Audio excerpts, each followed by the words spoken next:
the heart. So it's in your heart to want to do this stuff and all, So we have to always, the whole thing is we have to always love God enough to want to be like him, to want to be better, a better human being. We have to love him enough to want to be right. And the bottom line is, watch this, all of us in the whole world affect each other. I used to say whether we know it or not. But since COVID, I don't say that no more. Because everybody know we breathe in the same air. Am I right? Oh, boy, that made a lot of people pissed off. And a lot of people got sick. Oh, when they found out they breathe in the same air, them people over in Africa and everywhere, it makes its way all around. And so, knowing that, but the bottom line is we have really got to know that we all live on this earth together. We're all citizens of this earth. And that we're all here, and we should care enough to try to do and be our best for each other. Because the more rotten people, the more cruel and murdering and angry people we have in this world, the worse life is going to be for everybody. Am I right? The world is going to go down under. Yeah, some folks got worse than this. Exactly. But we owe it to each other to be the best we can be. Even when I was here, there was some old wicked person who kept trying to provoke me to fight her. She don't know. She don't know. Let me roll my eyes up in the ceiling. She don't know. Glory be to God. Wow. I had only one fight in my entire life when I was raised in the project in Miami, Liberty City. Very rough place. And that person jumped on me and beat me up from behind. And so, because I wouldn't leave their house and I was with their family, we having a good time. But anyway, so after my dad put me on punishment and I got off that punishment for those 10 days, I was watching her. She had got so comfortable. She was playing marbles in my front yard. And I'm standing there. My punishment ended 8 o'clock that morning. 11 o'clock, I'm still in my house. And I'm swinging that front door with my feet, just swinging. And I'm planning about how I'm getting ready to run out this door. Like a Mohawk Indian. And I'm getting ready to tear her behind the new. Now, I was scared of my dad. Anybody knew my dad, honey, he didn't play. My sister and brother were shaking scared of him. I was scared of him. But I knew I was too much like him. I knew what I was getting ready to do. And so it got to that point that probably about right around 12 o'clock, I pushed that screen door real hard with my foot and went flying out when I didn't say not one word. I hit that girl in the back of her head. I beat her so bad. I found her, after being raised up next across each other in the project all that time, you be close. I saw her 50 years later on Facebook. She's a Christian now, been a Christian for years. She knows I'm a Christian. She still couldn't even hardly forgive me at first. 50 years ago. 50 years ago. She could forgive you. So part of the reason I never fought is because when I love people so hard that when I fight, they're trying to hurt me, or they're hurting me, or they're going to hurt me, and it makes me want to kill them. So I cry first because I know you're gonna make me want to kill you, And that's not me. I'm not that type of person, And so, but anyway, loving each other and being the best that we can be in this world for each other. We really need to do that. And we need to love ourselves. Yeah, we do. We need to do things that we can respect, do things that we can honor, because it's always going to be for our good, either here or in our heart, or either in our body, our health, or keep us, from having some diseases or whatever. So it's important that we do that.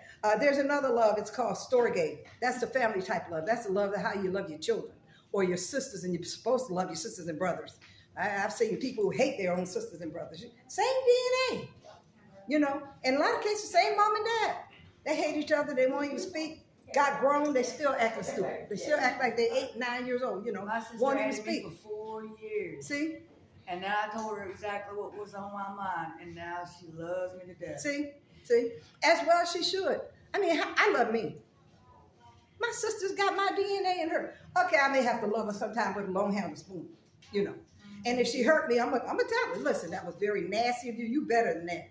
Now, that really hurt my feelings. I love you too much for that. Don't do that. And if I have to say that a few more times, see you and I don't want to be it. I'm going to talk to you from a distance on the phone. I'm going to love you when it's your birthday. But all that in between, being best buddies like we could be, because your heart ain't like my heart. You know what I'm saying? Their mind is not like my mind. So, yeah, sometimes you have to do that. There's another love called Eros. Ooh-wee. Eros love. That's what all married, newlywed people get into. Eros. That's the sexual type of love. Now, God intends for us to have that within the confines of marriage. He intends for us to have that when we marry. But you know how it is in this day and age, you know, people just do it. Hey, they like, I got a monkey on my back and it's riding me hard. I got to go do something, you know, and they go do it because sometimes they just lay their conscience down and go do it, you know, go do whatever, you know, or somebody, you know, sometimes they be like, I got to get me, you know, and they go do it, you know, and it is what it is. You know what I'm saying? Life is not perfect down here. This is what God calls, this is what God calls a fallen world. And it truly is fallen. There's a lot of things wrong down here in it. But even when it comes to our nature, even when it comes to the things that we do that may not please God, we need to, first of all, try not to do it. And then if and when we do it, we need to just tell God, God, I'm sorry. I had to get it on. It was on me. And I had to God, you know me, God. You know I had to do it. God, help me be stronger next time. And we keep on going. You know what I mean? But, you know, at least care. You got to care that God cares. It's not good to run around down here not thinking about God at all, sucking up his air, eating his food, enjoying the health that he put in our bodies, and not giving a good doggone what God think about things that we do. Amen? Amen. That's eros. That's, like I said, it's a romantic love. It's a passionate love. It's a love that God gave. It's a gift that God gave husband and wife. And, you know, it is what it is. So whoever else do whatever they do what they do. I did what I did before I got married. So that's the way it is. Amen. But the thing is to have a conscience about it and to care and be able to apologize to God. There's another love called ludus. Ludus. It's Ludus. That's one I never heard people talking about. When I researched it, I found out it's meant for people who are engaged. It's a flirtatious type of love, you know, to the one that you're getting ready to marry. So you got some freedom there. You know what I mean? You have some legal ramification of flirting with them, of being your playful, you know, self, however you do. Now people do that all over the place when they're in love with somebody, whether they're married or engaged or anything or not. That's just the way, the day and age that we live in. That's the way it is. And so it's a kind of feeling that you have with a person where I've got to have you, baby. That kind of feeling, that kind of thing. And it's not always, limited to young people. No, because you can be 90 and meet somebody in the nursing home. I seen this couple when I was a nurse. In the nursing home, they used to hold hands, look in each other's eyes so dearly, and they would say, if I was young again. I used to be, I can't turn pink, but I used to be blushing. My cheeks would stand up on end. I would just say, let me get away from these people, you know, and, that kind of thing. But anyway, the last one there is called pragma.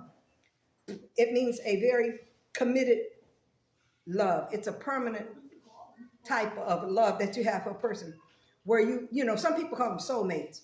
You feel like you never want to live without this person. You never want to be without this person. You feel like, oh God, if I lost this person. Now some people take it to the extreme because they have mental illness. They'd rather kill you than lose you. That's sick there. That's real sick. That's bad. And some people do that. They do that.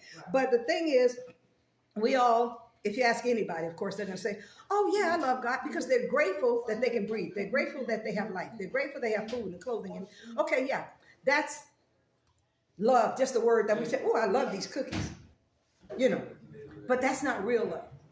So my question today is, with all these different types of love that we have, how do you love God?